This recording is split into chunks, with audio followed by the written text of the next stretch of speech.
Hello everyone, welcome to Devki IAS academy. This is Kavita Nainwal और आज के सेशन में हम डिस्कस करेंगे हमारे टीचिंग एप्टीट्यूड सीरीज के थर्ड टॉपिक कोठारी आयोग के बारे में। तो कोठारी आयोग डिस्कस करने से पहले एक नजर हम जो हमारे पुराने सेशंस में डिस्कस किए गए टॉपिक्स हैं उसकी तरफ जाते हैं। इससे पहले हमने दो आयोग को यहाँ पर डिस्कस किया है। पहला आयोग था राधा कृष्णन आयोग या फिर जिसे हम विश्वविद्यालय शिक्षा आयोग के नाम से भी जानते हैं। जैसे कि नाम से क्लियर है, वो जो आयोग बना था वो विश्वविद्यालय शिक्षा की समीक्षा करके उसमें सुधार देने के लिए बना था। उसके बाद हमने दूसरा जो आयोग डिस्कस किया था वो था मुदालियर आयोग या फिर जिसे हम कहते हैं माध्यमिक शिक्षा आयोग। जैसा कि नाम से क्लियर है, ये आयोग माध्यमिक शिक्षा में उसकी समीक्षा कर उसमें क्या सुधार किए जाने चाहिए उसके लिए इसको गठित किया गया था।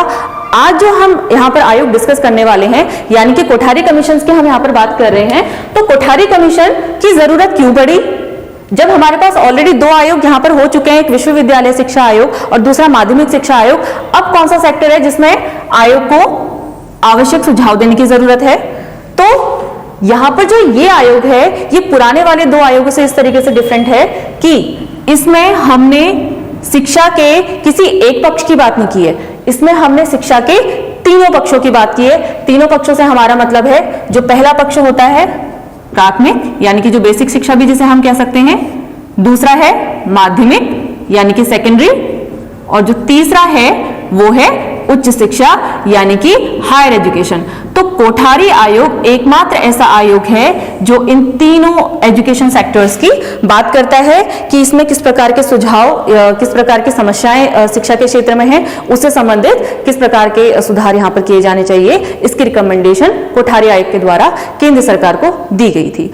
इसके अलावा जो ये आयोग है ये देश की शिक्षा व्यवस्था में विकास किस प्रकार से किया जाए उसके लिए इस आयोग को गठित किया गया था।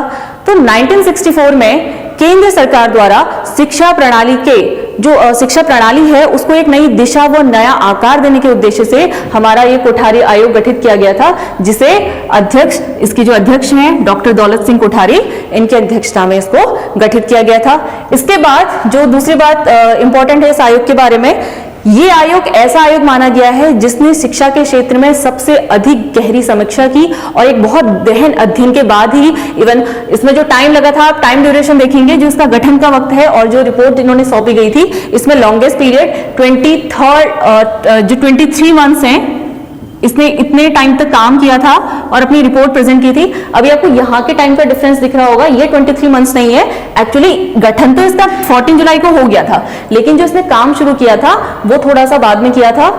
इसका यहाँ पर डेट मैंने मेंशन नहीं किया है। तो इसने जो अपना काम शुरू किया था वो 2 अक्टूबर 1964 से शुरू किया था।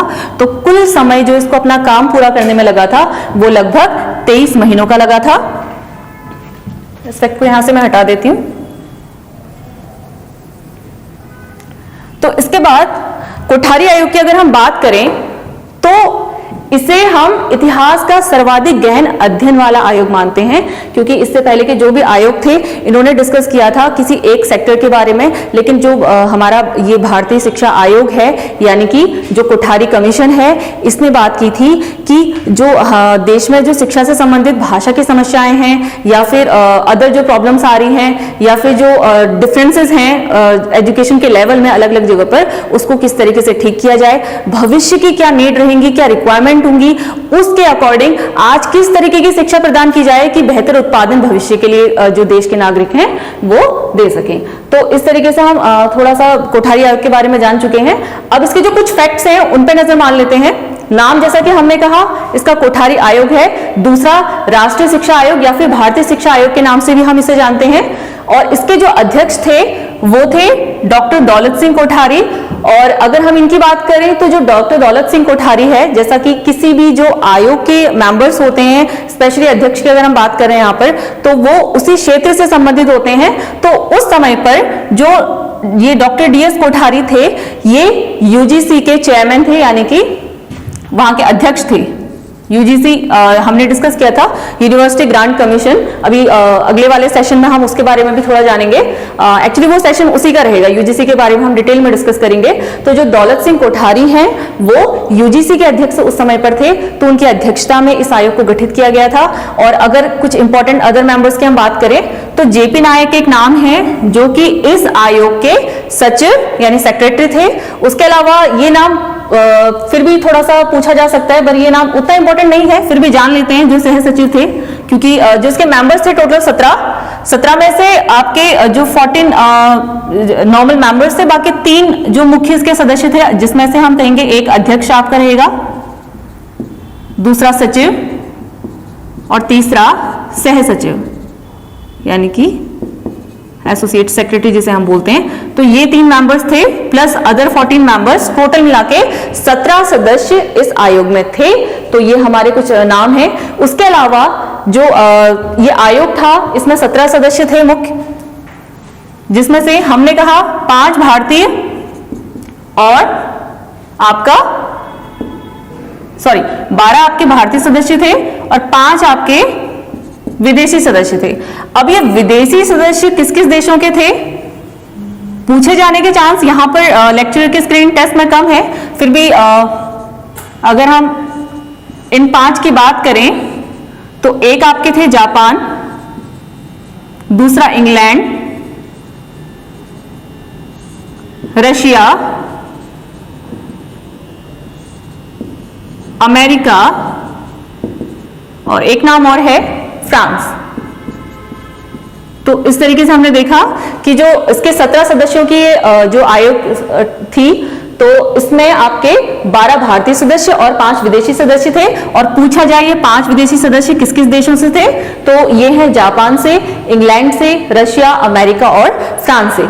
और रिपोर्ट की अगर हम बात करें तो जो इसने अपनी रिपोर्ट सौंपी थी वो समय के शिक्षा मंत्री को सौंपी थी, तो उस रिपोर्ट का नाम था एजुकेशन एंड नेशनल डेवलपमेंट। ये एक इंपॉर्टेंट चीज है, ये आपके एग्जाम में पूछी जा सकती है कि जो कोठारी आयोग ने अपने रिकमेंडेशंस जो प्रस्तुत किए थे, जो रिपोर्ट सौंपी थी, तो उस रिपोर्ट का नाम, उसका टाइटल क्या था, तो that was education and national development या फिर शिक्षा एवं राष्ट्रीय विकास। इस नाम से ये रिपोर्ट इन्होंने अपनी जो है शिक्षा मंत्री को, तत्कालीन शिक्षा मंत्री को सौंपी थी।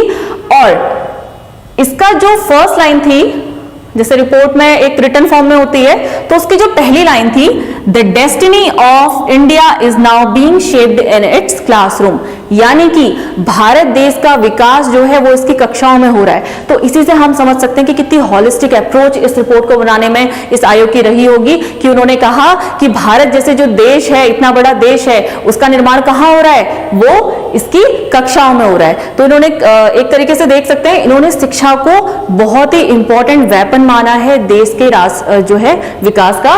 तो इससे यहां पर हम समझ सकते हैं। इसके बाद एक नजर मान लेते हैं हम कोठारी कमीशन के अंदर जो इसने काम किया था वो किस किस तरीके से काम किया था। 12 टास्क फोर्स इसके लिए बनाई गई थी, 7 वर्किंग ग्रुप्स यानी कि कार्य समूह इसके थे।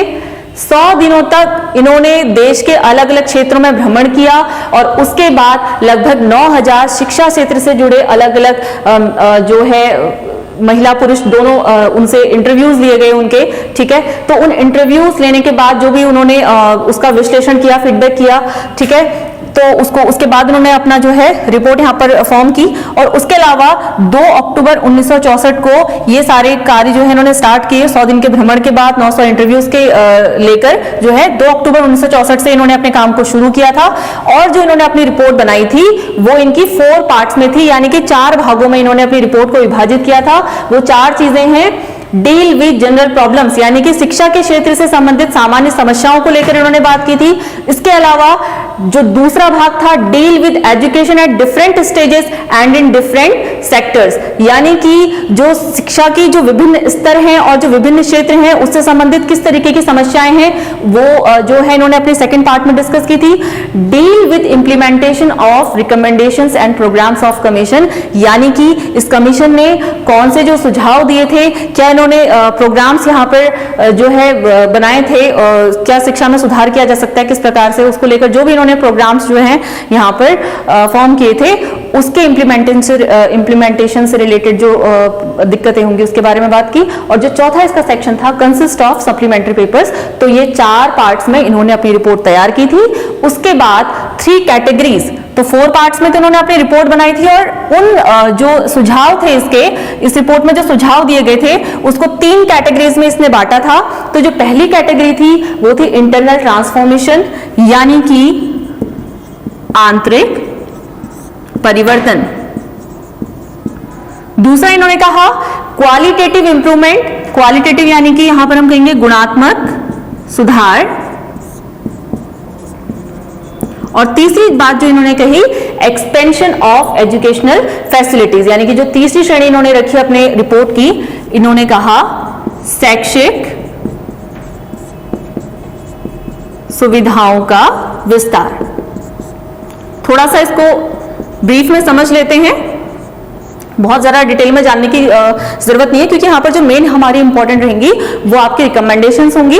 अब उसको हमने कितने पार्ट्स में बांटा, कितने कैटेगरीज में रहता है, कैटेगरीज में हमने रखा हुआ है, वो बस ऐसे ही जान लेते हैं। तो इंटरनल ट्रांसफॉर्मेशन, आंतरिक परिवर्तन से हमारा यहाँ पर क्या मतलब है, यानी कि जो आपको शिक्षा दी जा रही है वो सिर्फ इतनी ना हो कि आपने जो शिक्षा है वो स्कूलों से या विश्वविद्यालय स्तर से ग्रहण की, उसके बाद आपका डेली लाइफ से या जो प्रैक्टिकल लाइफ में है उससे कोई कनेक्टिविटी नहीं आ रही है। तो आपके इंटरनल ट्रांसफॉर्मेशन, वो एजुकेशन ऐसी हो जो आपके अंदर आंतरिक रूप से परिवर्तन ला सके। तो ये बात इन्होंने अपनी रिकमेंडेशन में इस एस्पेक्ट के अंदर रखी है। दूसरा था क्वालिटेटिव इंप्रूवमेंट।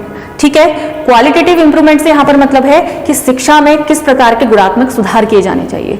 अब हम शिक्षा के में विकास की बात किस तरीके से कर रहे हैं, या हम आयोग के परिप्रेक्ष्य में कहेंगे कि आयोग ने शिक्षा में सुधार की बात क्यों कही है, ताकि देश का विकास हो सके और भविष्य में आने वाली जरूरतों को, ये जो शिक्षा में आने वाले बदलाव होंगे उसको पूरा किया जा सके। तो शिक्षा ऐसी होनी चाहिए जिसमें समय समय पर गुणात्मक सुधार हो, यानी कि जैसे अगर आपके अभी अदर कंट्रीज में जो चीजें चल रही हैं, चाहे वो जो लेटेस्ट टेक्नोलॉजी वगैरह है, साइंस है, तो जैसे इन्होंने आगे को हम सुझाव में देखेंगे कि इन्होंने जो विज्ञान है, गणित है, इन विषयों पर, स्पेशली साइंस के ऊपर काफी फोकस किया है। ठीक है, तो वक्त के साथ साथ क्या क्या चीजें हमारी शिक्षा में जोड़ी जानी चाहिए जिससे शिक्षा में गुणात्मक सुधार हो और जो नागरिक शिक्षा ग्रहण करके निकले वो अपने आप को एक बेहतर प्लेटफॉर्म पे बेहतर तरीके से कॉम्पीट कर सके।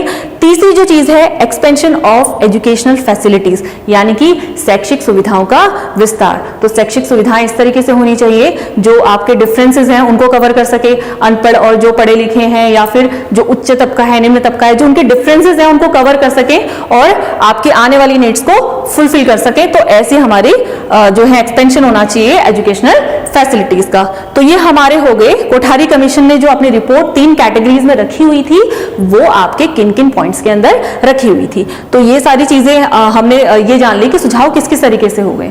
ठीक है, अब हम जान लेते हैं कि इस आयोग को बनाने के पीछे क्या उद्देश्य थे। तो लिखित रूप में मैंने यहां पर से 4 उद्देश्य यहां पर मेंशन किए हुए हैं। तो जो भारतीय शिक्षा आयोग था, इन 4 उद्देश्यों, वैसे ये हमारा अपने ओर से कैटेगराइजेशन है, ऐसे कोई पॉइंट वाइज नहीं रहता, तो हम इन शॉर्ट समझ लेते हैं कि किस किस उद्देश्य के आधार पर, जो उद्देश्यों का आधार बनाकर इस आयोग को गठित किया गया था। तो जो पहला हमारा उद्देश्य है वो है भारतीय शिक्षा प्रणाली की गुणवत्ता में सुधार हेतु शोध करना एवं सुधार हेतु भारत सरकार को उचित सुझाव प्रदान करना। तो जो आयोग का सबसे पहला काम होता है वो ये देखता है कि जो वर्तमान में शिक्षा व्यवस्था चली आ रही है उसमें किस तरीके की कमियां अभी हैं और किन किन क्षेत्रों में सुधार की आवश्यकता है, तो उसके अनुसार सुझावों को केंद्र सरकार के समक्ष प्रस्तुत करना इसका पहला उद्देश्य होगा। दूसरी बात, भारत में शिक्षा नीति के निर्माण में सरकार को उचित सुझाव प्रस्तुत करना जिससे भारतीय शिक्षा के स्तर में वृद्धि की जा सके। जैसे कि उस वक्त का जो शिक्षा स्तर था, हमें मालूम है कि वो इतना प्रोडक्टिव नहीं था। इवन और स्वतंत्रता प्राप्ति के पहले की अगर हम बात करते हैं, उस समय पर शिक्षा व्यवस्था कुछ ऐसी थी कि जो एजुकेशन दी जाती थी उस समय इस तरीके की नीति थी कि सिर्फ एक वर्क फोर्स तैयार की जाती थी, क्लैरिकल वर्क फोर्स तैयार की जाती थी, ठीक है। वो ऐसी जॉब नहीं मतलब उनकी शिक्षा इस प्रकार की नहीं होती थी कि आने वाली जॉब्स में जो है वो अपनी शिक्षा को इम्प्लीमेंट कर पाए, ठीक है। तो जो शिक्षा नीति इस प्रकार की बनाई जानी चाहिए जिससे कि शिक्षा के स्तर में सुधार हो। तो इवन बाद में हम पढ़ेंगे जो आयोग था इसने रिकमेंड किया था कि एक राष्ट्रीय शिक्षा नीति का निर्माण होना चाहिए, जो कि बाद में 1968 में बनकर तैयार हुई थी राष्ट्रीय शिक्षा नीति। और जब आपसे पूछा भी जाता है कि एनईपी, हम इसे कहते हैं एनईपी, इसका फुल फॉर्म होता है national education policy, national education policy. तो ये जो नेशनल एजुकेशन पॉलिसी 1968 है, ये किसके रिकमेंडेशन थी? तो आपका आंसर क्या होगा? कोठारी आयोग, ठीक है। तो कोठारी आयोग के रिकमेंडेशन पर ही है बाद में नेशनल एजुकेशन पॉलिसी हुई थी, जिसमें बात की गई है जो हमारी वर्तमान की शिक्षा प्रणाली आप देखते हैं 10+2+3 का जो सिस्टम है, यानी कि 10 का मतलब होता है हाई स्कूल, 10+2 इंटरमीडिएट, देन 10+2+3 आपका स्नातक का पाठ्यक्रम होता है, ठीक है। तो सारी इस तरह की अदर चीजें भी हैं जो इसके अंदर कवर होंगी। तो नेशनल एजुकेशन पॉलिसी 1968 कोठारी आयोग के सुझाव पर बनी थी।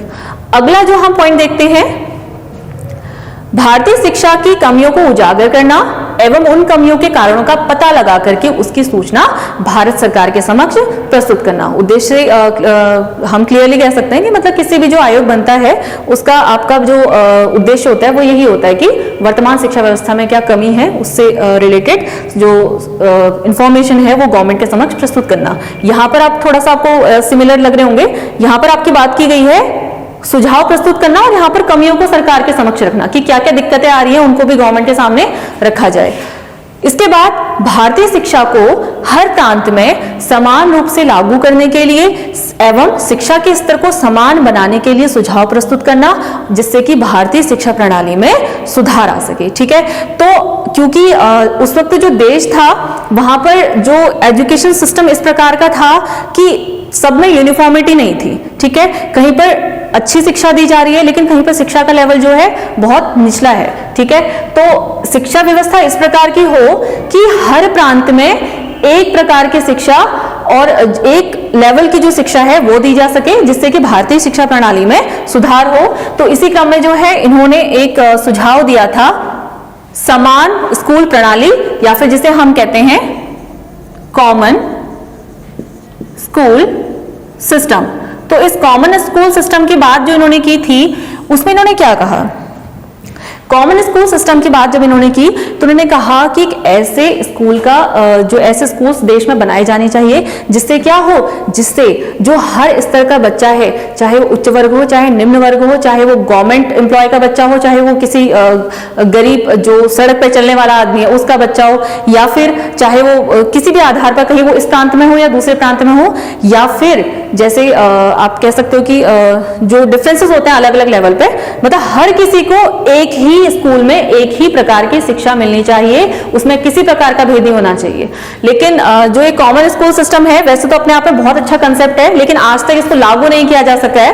आप देखते होंगे कि आज भी जो है जिनके पास पैसा अच्छा है, जो बड़े तबके से आते हैं, अमीर घरों से आते हैं, वो अपने बच्चों को जो है एक वेल फैसिलिटेड और एक अच्छे स्कूल्स में भेजते हैं, और गरीब के पास मजबूरी है तो वो गवर्नमेंट स्कूल में भेजता है। गवर्नमेंट स्कूल भी अच्छे अच्छे हैं, लेकिन आप मोस्टली देखेंगे जो थोड़ी सी आप कह सकते हैं कि गवर्नमेंट की लापरवाही कह सकते हैं कि उनका उतना अच्छा कंट्रोल जो है विद्यालयों पे अभी नहीं है।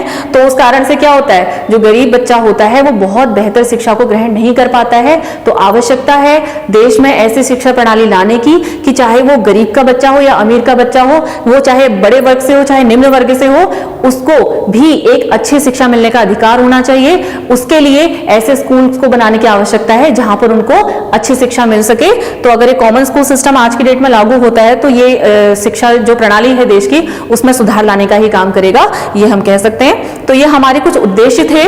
अब इसके बाद हम समझेंगे कि जो आयोग है उसने अपने उद्देश्य की पूर्ति के लिए, जो ये उद्देश्य है इनकी पूर्ति के लिए किस किस तरीके के सुझाव जो हैं हमारी गवर्नमेंट के सामने प्रेजेंट किए थे, जिसमें हमने 2 एस्पेक्ट कहे थे। तो हमारे इसमें 2 एस्पेक्ट रहेंगे, वो क्या क्या रहेंगे? उसमें हम बात करेंगे शैक्षिक संरचना की, पहली बात, एक हमारा रहेगा शैक्षिक संरचना, इसको हम यहां मेंशन कर लेते हैं, और दूसरी जो रहेगी चीज राष्ट्रीय एवं शैक्षिक उद्देश्य। तो हमारे जो रिकमेंडेशंस हैं वो हमारे इन 2 पॉइंट्स पे ही बेस्ड होंगे। तो आइए अब समझते हैं कि ये शैक्षिक संरचना और जो राष्ट्रीय एवं शैक्षिक उद्देश्य हैं उस पर आधारित सुझाव जो है आयोग के वो किस प्रकार के थे। तो कोठारी आयोग ने जो केंद्र सरकार के समक्ष अपने सुझाव प्रस्तुत किए थे उसको हमने 2 एस्पेक्ट में डिवाइड किया था। पहला हमारा था शैक्षिक व राष्ट्रीय उद्देश्य, दूसरा था शैक्षिक संरचना। अब इसके अंतर्गत जो हमारे पॉइंट्स हैं उनके मतलब क्या है इसको समझ लेते हैं। जैसे कि शैक्षिक और राष्ट्रीय उद्देश्य में जो पहली इन्होंने बात कही है उत्पादन में वृद्धि। उत्पादन से मतलब हमारा ये है कि एजुकेशन ऐसी दी जानी चाहिए जिससे कि जब वो नागरिक विभिन्न क्षेत्रों में उतरे तो वो इस प्रकार से अपने कार्य का परिचय दे कि देश में उत्पादन में वृद्धि हो, यानी कि आप कह सकते हैं कि राष्ट्रीय आय में वृद्धि हो। ठीक है, तो इसके लिए क्या किया जाना चाहिए? इन्होंने कहा कि जो विज्ञान है उसकी शिक्षा पर बल दिया जाना चाहिए, क्योंकि विज्ञान क्या है? विज्ञान ही हमारा जो शिक्षा और संस्कृति होती है उसका आपका बेसिक कंपोनेंट होता है। ठीक है, तो विज्ञान की शिक्षा पे इन्होंने बहुत बल दिया था। दूसरा इन्होंने ये कहा कि शिक्षा ऐसी होनी चाहिए जिससे कार्यानुभव में वृद्धि हो। ठीक है, यानी कि कार्यानुभव की जो शिक्षा है वो दी जानी चाहिए, सिर्फ बुकिश नॉलेज नहीं होनी चाहिए। उसके अलावा इन्होंने कहा कि जो वोकेशनल एजुकेशन है उसे शिक्षा में ऐड किया जाना चाहिए। इसके अलावा इन्होंने बात करी थी कि कैसे हम जो विभिन्न क्षेत्र होते हैं, चाहे वो उद्योग के क्षेत्र हो, कृषि के क्षेत्र हो, अलग ट्रेड में जो है टेक्निक का जो है विकास किया जाना चाहिए। तो इस प्रकार से शिक्षा इस प्रकार की हो जो देश की राष्ट्रीय आय में वृद्धि करती हो, कार्यानुभव से संबंधित जो है शिक्षा हो, राष्ट्रीय आय में वृद्धि। ठीक है, कार्यानुभव यानी कि एजुकेशन में जो है कार्यानुभव होना चाहिए, सिर्फ बुकिश नॉलेज नहीं होनी चाहिए। उसके बाद उन्होंने बात की थी कि वोकेशनल जो सब्जेक्ट्स है उसको ऐड किया जाना चाहिए, यानी कि जो है व्यावसायिक शिक्षा दी जानी चाहिए। ठीक है, और तकनीकी का प्रयोग है शिक्षा में होना चाहिए, ताकि जो विभिन्न स्तर होते हैं, चाहे वो विभिन्न क्षेत्र होते हैं, चाहे उद्योग की बात करें, कृषि की बात करें या ट्रेड लेवल पे जो है हम उन टेक्निक्स को यूज कर सकें। तो इस प्रकार से हमारा पहला पॉइंट यहाँ पर डिस्कस हुआ। तो सामाजिक एवं राष्ट्रीय एकत्रीकरण की अगर हम बात करें तो हमने पहले डिस्कस किया था कॉमन स्कूल सिस्टम के बारे में, यानी कि समान शिक्षा प्रणाली के बारे में। ठीक है, तो सामाजिक और राष्ट्रीय एकत्रीकरण के लिए पूरे देश में एक ऐसी शिक्षा प्रणाली का जो है यहाँ पर निर्माण किया जाना चाहिए जिससे जो अलग अलग स्तर पर जो लोग हैं उनके बीच के डिफरेंसेस को कम किया जा सके और एक बेटर क्वालिटी की एजुकेशन जो है वो प्रोवाइड की जा सके।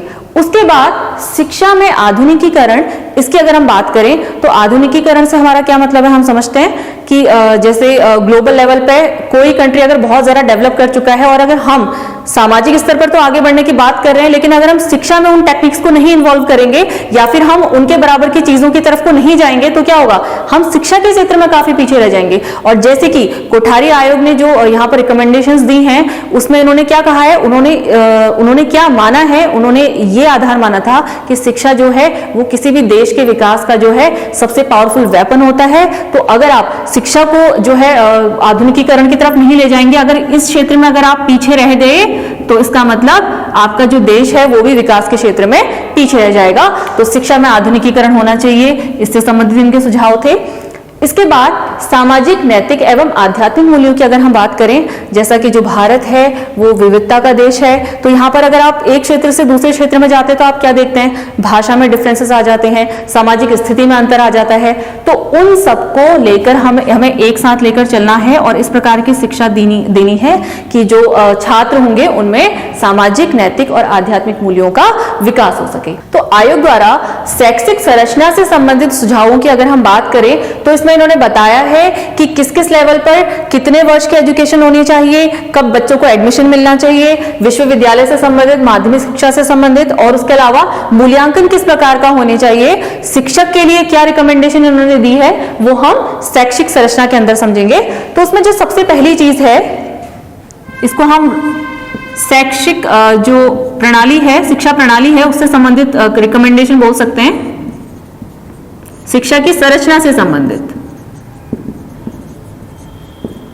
तो शिक्षा की संरचना किस प्रकार की हो, यानी कि कौन कौन से जो लेवल्स हैं उस पर कितने कितने वर्ष की शिक्षा होनी चाहिए, उसकी बात ही करता है। तो पूर्व प्राथमिक यानी कि प्री प्राइमरी जो एजुकेशन है वो आपकी 1 से 3 वर्ष की होनी चाहिए। जैसे कि आजकल हम देखते हैं फर्स्ट क्लास में एडमिशन से पहले हमारे पास कौन कौन सी क्लासेस होती हैं, एक नर्सरी रहती है, उसके बाद हमने देखा है एलकेजी और यूकेजी आते हैं, ठीक है। तो यही इन्होंने भी कहा था। तो अब अगर आप आज की जो शिक्षा प्रणाली देखेंगे तो वो कहीं ना कहीं कोठारी कमीशन की रिकमेंडेशन से ही जो है निकल करके आई है।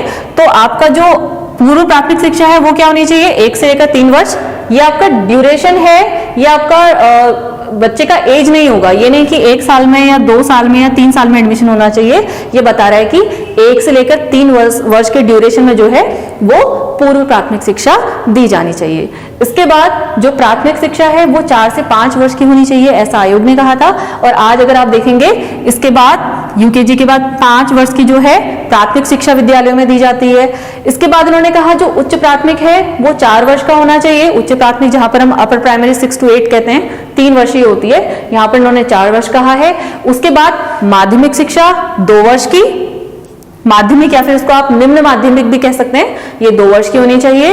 इसके बाद उच्चतर माध्यमिक भी 2 वर्ष की। यहाँ पर जो माध्यमिक है इन्होंने 9th 10th के लिए कहा है, और जो उच्चतर माध्यमिक है ये 11th और 12th के लिए कहा है, ठीक है।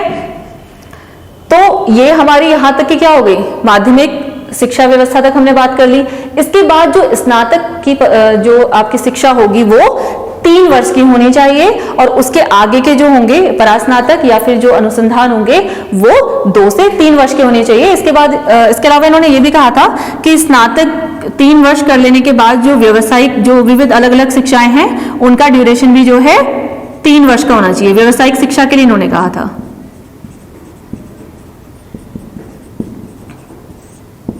तो ये बात रही हमारी शिक्षा की संरचना से संबंधित। अब इसका अगला हम जाएंगे प्रशासन के बारे में इन्होंने क्या कहा था। तो प्रशासन में इन्होंने जो अध्यापक हैं उनकी नियुक्ति को लेकर बात कही है। जैसे इन्होंने सबसे पहले कहा कि उन अध्यापकों को नियुक्त करना जिन्हें शिक्षण कार्य का अनुभव हो, यानी कि किसी भी टीचर को यहाँ पर जो है अपॉइंट नहीं किया जाएगा, जो एक्सपीरियंस टीचर्स होंगे एक्सपीरियंस टीचर्स को ही यहाँ पर पढ़ाने के लिए नियुक्त किया जाए। दूसरी बात जो इन्होंने कही थी, इन्होंने कहा कि शिक्षा प्रशासन और शिक्षकों के प्रमोशन या ट्रांसफर संबंधी कार्यों की व्यवस्था होनी चाहिए, यानी कि जो एजुकेशन का जो मैनेजमेंट किस तरीके का हो, और जो टीचर्स के प्रमोशन और जो ट्रांसफर से रिलेटेड जो बातें हैं उसके बारे में भी इन्होंने यहाँ पर सुझाव रखे थे कि उनके लिए भी जो है उचित प्रकार की व्यवस्था होनी चाहिए।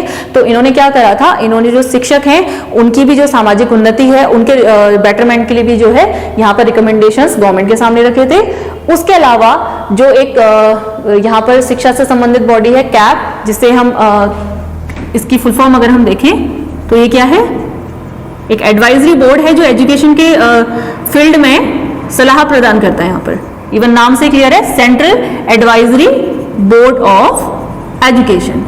तो ये क्या काम है इसका, शिक्षा क्षेत्र से संबंधित सलाह जो है, चाहे वो विश्वविद्यालय स्तर पर हो या विद्यालय स्तर पर हो, वो ये प्रदान करने का काम करता है। तो इन्होंने कहा कि कैप को और अधिक अधिकार प्रदान किए जाएं, जिससे क्या हो, जिससे कि शिक्षा के प्रणाली को हम और बेहतर बना सके। इसके बाद जो अगली बात उन्होंने की थी, शिक्षा नीति का निर्माण। तो अभी हमने थोड़ी देर पहले डिस्कस किया था कि जो शिक्षा नीति 1968 है, NEP नेशनल एजुकेशन पॉलिसी 1968, इसका जो निर्माण है वो किसके सुझाव पर किया गया था, तो इसका जो निर्माण है वो कोठारी आयोग के सुझाव पर किया गया था।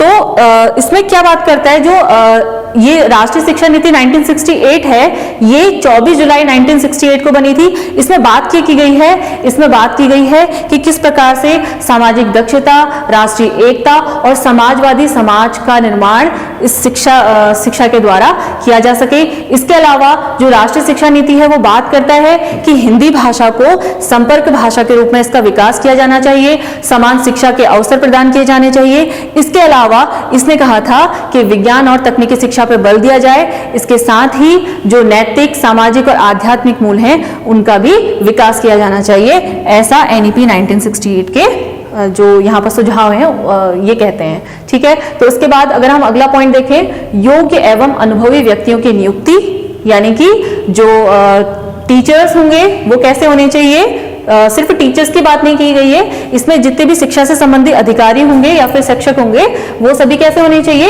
योग्य और अनुभवी होने चाहिए। तो ये हमारा सेक्शन था प्रशासन से संबंधित। इसके बाद हम डिस्कस करेंगे वित्त संबंधी किस प्रकार के सुझाव जो है आयोग ने रखे थे। इन्होंने कहा 6% राष्ट्रीय आय का शिक्षा क्षेत्र में निवेश, यानी कि जो जीडीपी होती है उसका 6% क्या होना चाहिए, उसका शिक्षा के क्षेत्र में निवेश होना चाहिए। यानी कि इससे पहले जो शिक्षा पर खर्च किया जाता था, जैसे हमने पहले जब हमने शैक्षिक समस्याओं की बात की थी तो हमने देखा कि पहले कितना होता था, मात्र 0.5%, 1.5 सिर्फ आधा प्रतिशत जो है वो राष्ट्रीय आय का शिक्षा पर खर्च किया जाता था। तो कोठारी आयोग ने क्या कहा कि कम से कम 6% तो जो आय है वो क्या होनी चाहिए, शिक्षा के क्षेत्र में खर्च की जाए। उसके अलावा शिक्षा को व्यावसायिक बनाने की भी इन्होंने बात की थी। इससे क्या होगा, शिक्षा को व्यावसायिक बनाने से देश की जो राष्ट्रीय आय है उसमें वृद्धि होगी, राजकोष में वृद्धि होगी। तो उन्होंने शिक्षा को व्यावसायिक बनाने का सुझाव दिया। इसके अलावा इन्होंने कहा था कि जो प्रांत हैं यानी कि जो प्रदेश सरकारें हैं वो भी क्या करें, वो भी शिक्षा के क्षेत्र में इन्वेस्टमेंट करें, जिससे क्या हो, शिक्षा के का जो है विकास किया जा सके। जैसे केंद्र तो अपना 6% जीडीपी का दे ही रहा है, उसके अलावा प्रांत भी जो है उस पर खर्च करें। इसके अलावा इन्होंने जो ग्रामीण पंचायत है और जो नगर पालिकाएं हैं उनको भी अपने लेवल पे जो वित्त व्यवस्था है वो करने के लिए कहा था, या फिर जो वित्तीय निवेश है, ताकि जिससे क्या हो, जो ग्रामीण स्तर पर शिक्षा की व्यवस्था है या फिर जो नगरों में नगरीय लेवल पर जो शिक्षा की व्यवस्था है उनमें क्या हो सके, सुधार हो सके। तो यहाँ पर वित्तीय निवेश करने की बात इन्होंने की थी। तो ये हमारे 3 एस्पेक्ट हमने यहाँ पर देख लिए। इसके बाद अगर हम मूल्यांकन की बात करें तो मूल्यांकन को लेकर इन्होंने क्या कहा ये जान लेते हैं। इन्होंने कहा कि जो प्राथमिक स्तर है उसमें आंतरिक मूल्यांकन किया जाना चाहिए। ठीक है, तो प्राथमिक स्तर पर इन्होंने आंतरिक मूल्यांकन का सुझाव दिया। इसके अलावा वस्तुनिष्ठ परीक्षाओं का आयोजन किया जाना चाहिए, ऐसा सुझाव इन्होंने दिया। इससे कि यहाँ पर क्या होगा, जब वस्तुनिष्ठ परीक्षाएं क्या होती हैं, जैसे आपने देखी होंगी एमसीक्यूज होते हैं, फिलअप्स होते हैं, जहां पर आंसर्स आपके फिक्स होते हैं। ठीक है, तो इससे क्या होगा, इससे परीक्षाओं की वैध और विश्वसनीयता बनी रहती है वस्तुनिष्ठ परीक्षाओं के द्वारा। जैसे अगर आपने अदर जो एग्जाम के तरीके होते हैं, जैसे एक आपका निबंधात्मक प्रश्न हम कहते हैं, ठीक है, जिसमें मतलब बिल्कुल ऐसे फॉर्म में आपके आंसर्स होते हैं। अब उसमें क्या होता है, जब उसका मूल्यांकन किया जाता है तो शिक्षक जो होता है वो अपने अनुसार मूल्यांकन करता है। यानी कि जैसे मैंने एक उत्तर लिखा, आपने एक उत्तर लिखा, आपका उत्तर शिक्षक को पसंद आया, आपको 10 में से 9 अंक मिले। मेरा उत्तर सही होने के बावजूद अगर शिक्षक के अपने व्यू से वो आंसर सही नहीं है तो क्या होगा, आपको उसमें कम अंक प्रदान होंगे। तो इस प्रकार से वस्तुनिष्ठता एग्जाम में नहीं आ पाती है। तो उन्होंने कहा कि वस्तुनिष्ठ परीक्षाओं का आयोजन किया जाना चाहिए। इसलिए क्या होता है, आजकल कंपटीशन में क्या करा जाता है, वस्तुनिष्ठ परीक्षाएं की जाती हैं, जिससे क्या होता है, मूल्यांकन कैसा रहता है, वैध और विश्वसनीय बना रहता है। अगला पॉइंट देखते हैं। इन्होंने कहा था कि 10वीं के बाद जो है वो सार्वजनिक परीक्षा होनी चाहिए, यानी कि पहली जो सार्वजनिक परीक्षा होगी, बोर्ड एग्जाम्स होंगे वो 10th के बाद। आज के शिक्षा प्रणाली में हम क्या देखते हैं, हमारा कब होता है बोर्ड परीक्षा, फर्स्ट बोर्ड परीक्षा होती है 10th क्लास की, यानी कि जब हम 10वीं पूरी पढ़ाई कर चुके होते हैं उसके बाद ही हमारा फर्स्ट जो है सार्वजनिक एग्जाम होता है। उसके अलावा बोर्ड परीक्षाओं में ग्रेड प्रणाली की भी इन्होंने बात की थी, यानी कि जो इससे पहले थी अंकीय प्रणाली थी। तो उन्होंने कहा कि जो 10th क्लास है उसमें कैसे होनी चाहिए, ग्रेडिंग सिस्टम लाया जाना चाहिए। तो ये भी हमारा बीच में इंप्लीमेंट हुआ था, लेकिन वापस जो है अभी वो फिर से हमारा जैसे नॉर्मल एग्जाम्स होते हैं अंकीय प्रणाली वाले, उनकी तरह कर दिया गया है। ये सीबीएसई ने करा था। तो माध्यमिक स्तर पर मौखिक परीक्षाओं को प्रोत्साहन देने की भी बात इन्होंने की थी, यानी कि जो माध्यमिक लेवल है, सेकेंडरी लेवल है, इसमें क्या होना चाहिए, इसमें ओरल एग्जाम जो होते हैं उनको भी प्रोत्साहित किया जाना चाहिए, सिर्फ रिटन बेसिस पे एग्जामिनेशन नहीं होनी चाहिए। इसके बाद विश्वविद्यालय से संबंधित किस प्रकार के सुझाव इन्होंने दिए थे उसकी बात करते हैं। इन्होंने कहा कि भारत के सभी विश्वविद्यालयों को एक अंतर विश्वविद्यालय परिषद का सदस्य बनाया जाना चाहिए। तो उन्होंने क्या बात कही कि जो भारत के जितने भी यूनिवर्सिटीज होंगे, जितने भी कॉलेजेस होंगे, उनको क्या होना चाहिए, एक विश्वविद्यालयों का परिषद होगा, अंतर विश्वविद्यालय परिषद। तो उसका मेंबर हर एक यूनिवर्सिटी को होना चाहिए। अगला पॉइंट अगर हम देखें, यूजीसी के 1/3 सदस्य जो होंगे वे विश्वविद्यालय के प्रतिनिधि होने चाहिए, यानी कि जो यूजीसी के यहाँ पर जितने भी मेंबर्स होते हैं तो उसमें से अगर माना 30 मेंबर्स हैं तो 30 मेंबर्स का 1/3 यानी कि कम से कम 10 सदस्य ऐसे होने चाहिए जो इन विश्वविद्यालयों के प्रतिनिधि हो, यानी कि यहाँ से निकल कर आए हुए, वो वहाँ के कुलपति हो सकते हैं, वहाँ के डिपार्टमेंट हेड हो सकते हैं, तो उन्हें जो है यहाँ पर सदस्यता मिलनी चाहिए। इसके बाद इन्होंने कहा केंद्र में और संस्थाओं की स्थापना की जानी चाहिए, यानी कि ऐसे और भी इंस्टीट्यूशन बनाए जाने चाहिए जिससे शिक्षा में जो सुधार के लिए हैं कार्य कर सके। इसके बाद उच्च अध्ययन के लिए इन्होंने कहा कि अधिक से अधिक जो है फाइनेंस यहाँ पर किया जाना चाहिए उच्च अध्ययन की संस्थाओं को, जिससे कि यहाँ पर जो है हायर लेवल जो होता है वहां पर एजुकेशन लेवल में क्या हो सके, सुधार लाया जा सके। ठीक है, इसके बाद अगला पॉइंट जो इन्होंने कहा कि जो नवीन विश्वविद्यालय यानी कि नए यूनिवर्सिटीज खोले जाएंगी उसके लिए यूजीसी की अनुमति ली जानी चाहिए। ऐसा ना हो कि कोई भी अपने मन से जो है कोई भी नई कॉलेजेस को खोल दे रहा है, तो ऐसा नहीं पॉसिबल होगा। इन्होंने कहा यूजीसी यानी कि यूनिवर्सिटी ग्रांट कमीशन से परमिशन के बाद ही नए कॉलेज खोले जाने चाहिए और आवश्यकता होने पर ही विश्वविद्यालय की स्थापना हो। अनावश्यक रूप से ऐसे ही मतलब कोई भी कॉलेजेस नहीं खुलेंगे, जब जरूरत हो तभी कॉलेजेस की स्थापना हो। ठीक है, इसके अलावा कुछ जो मेन पॉइंट इन्होंने डिस्कस किए हैं, सुझाव ये यहाँ पर हमारे कवर नहीं हुए हैं तो उनको मैंने सेपरेट यहाँ पर मेंशन किया हुआ है। तो इन्होंने कहा था कि समान पाठ्यक्रम के जरिए बालक बालिकाओं को विज्ञान व गणित की शिक्षा दी जाए। ठीक है, तो ऐसा इन्होंने क्यों कहा? एक तो विज्ञान व गणित की शिक्षा यहाँ पर क्या करती है, यहाँ पर देश के विकास में सहायक होती है। विज्ञान को तो हमने पहले ही जितने भी पॉइंट्स डिस्कस किए उनमें हमने क्या देखा, चाहे वो आधुनिकीकरण की बात हो, उत्पादन में वृद्धि की बात हो, तो विज्ञान को यहाँ पर बहुत ज्यादा एम्फेसिस दिया गया है। तो यहाँ पर भी इन्होंने कहा कि विज्ञान और गणित की शिक्षा जो है समान रूप से बालक बालिकाओं को दी जाए। ऐसा इन्होंने स्पेशली क्यों कहा है? इससे क्या होगा कि जो बालिकाएं हैं उनको समान अवसर मिलेगा लड़कों के। ठीक है, तो एक तरीके से बालक बालिका यानी कि जो मेल फीमेल वाला यहाँ पर डिफरेंस होता है उसको कम करने के लिए भी इन्होंने क्या कहा था कि इनको समान अवसर प्रदान करने के लिए बालिकाओं को समान शिक्षा गणित और विज्ञान की दी जानी चाहिए समान पाठ्यक्रम के द्वारा। इसके बाद इन्होंने कहा कि जो 25% माध्यमिक विद्यालय हैं उनको व्यावसायिक स्कूल में बदला जाए, यानी कि जो सेकेंडरी स्कूल्स होते हैं 6 to 12 इनमें से 25% क्या होंगे, इनको व्यावसायिक स्कूल में बदल दिया जाए। इसमें भी इन्होंने कहा था जब इनको व्यावसायिक स्कूल में बदलेंगे तो उसमें कम से कम 50% स्टूडेंट जो होंगे वो व्यावसायिक शिक्षा ग्रहण करते हो, कम से कम कहा गया, यानी कि 50% से अधिक इन व्यावसायिक स्कूलों में जो स्टूडेंट्स होंगे वो व्यावसायिक शिक्षा को ग्रहण कर सके। अगला जो पॉइंट है, प्राथमिक शिक्षा मातृभाषा में दी जानी चाहिए। इससे पहले वाले आयोग ने भी कहा था कि जो प्राथमिक शिक्षा है वो कैसी हो, वो मातृभाषा में दी जाए, क्योंकि जो बच्चा होता है वो सबसे अधिक किस चीज को समझ सकता है, वो अपनी जो स्थानीय भाषाएं हैं, मातृभाषाएं हैं स्पेशली, उनको समझ सकता है, तो उसको मातृभाषा में ही प्राथमिक शिक्षा दी जाए। इसके अलावा जो माध्यमिक शिक्षा होगी वो प्रादेशिक भाषा या फिर जो वहाँ की स्थानीय भाषा है उसमें दी जानी चाहिए, ऐसा आयोग ने कहा था। उसके अलावा जो विषय विभाजन की बात है, उन्होंने कहा कि 10वीं पास करने के बाद होना चाहिए। इससे पहले क्या होता था, कक्षा 9 के बाद ही हो जाता था। तो अब इन्होंने क्या कहा, अब 9 के बाद नहीं, जब 10वीं पास करके बच्चे 11 में जाएंगे तो उसके बाद जो है सब्जेक्ट्स को विभाजित होना चाहिए, यानी कि अलग अलग जो भी आपको स्ट्रीम्स लेनी है, जो भी सब्जेक्ट चूज करने हैं वो 10th के बाद होनी चाहिए। इसके बाद समान स्कूल प्रणाली, जिसे हम डिस्कस कर चुके हैं। समान स्कूल प्रणाली कैसी प्रणाली है, जिसमें आपके जो अलग अलग जो डिफरेंसेस वाले जो तबके हैं, चाहे वो उच्च स्तर निम्न स्तर की बात करें, स्त्री पुरुष की बात करें, अमीर गरीब की बात करें, तो हर वर्ग जो है समान रूप से समान पाठ्यक्रम की समान स्तर की शिक्षा को ग्रहण कर सके। तो समान स्कूल प्रणाली ये कहती है, जिसका इम्प्लीमेंटेशन अभी तक नहीं हो पाया है, ये हमने कहा था। तो ये हमारे कुछ सुझाव थे इससे संबंधित। और थोड़ा सा अगर हम जो डीएस कोठारी हैं इनके बारे में समझ लेते हैं, तो डीएस कोठारी जो थे वो नेहरू की जो विज्ञान नीति समिति थे उसके सलाहकार रहे थे, और उनके साथ 3 और मेंबर्स थे, प्रोफेसर आपके भाभा, डॉक्टर होमी जहांगीर भाभा, इसके अलावा मेघनाथ शाह, सीवी रमन और डॉक्टर दौलत सिंह कोठारी। तो ये जो 4 मेंबर्स थे ये विज्ञान नीति के सलाहकार थे, नेहरू की जो विज्ञान नीति थी उसके सलाहकार थे। उसके अलावा रक्षा मंत्री के वैज्ञानिक सलाहकार भी जो है ये डॉक्टर डीएस कोठारी रहे हैं।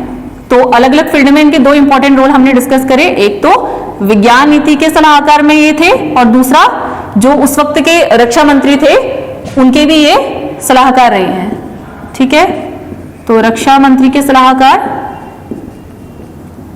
वैसे पूछा नहीं जाना है लेकिन थोड़ा सा इनके बारे में अगर हम थोड़ा और जानने की कोशिश करें तो ये दो चीजें हैं। और नेहरू की विज्ञान नीति के सलाहकार। इसके अलावा एक बुक इन्होंने लिखी थी, अगर पूछा जाए इनकी बुक का नाम, एटम एंड सेल्फ, एक इनकी फेमस बुक है। तो अगर बुक का नाम आता है तो आप बता सकते हैं एटम एंड सेल्फ बुक किसने लिखी थी? डॉक्टर DS कोठारी ने। तो ये थोड़ा सा उनके बारे में था। और इसके बाद हम थोड़ा सा क्वेश्चंस की तरफ जाते हैं। तो क्या क्या इंपॉर्टेंट क्वेश्चंस हमारे एग्जाम के पॉइंट ऑफ व्यू से रहेंगे वो हम अभी जो QIP सीरीज डिस्कस करेंगे उसमें देख लेते हैं।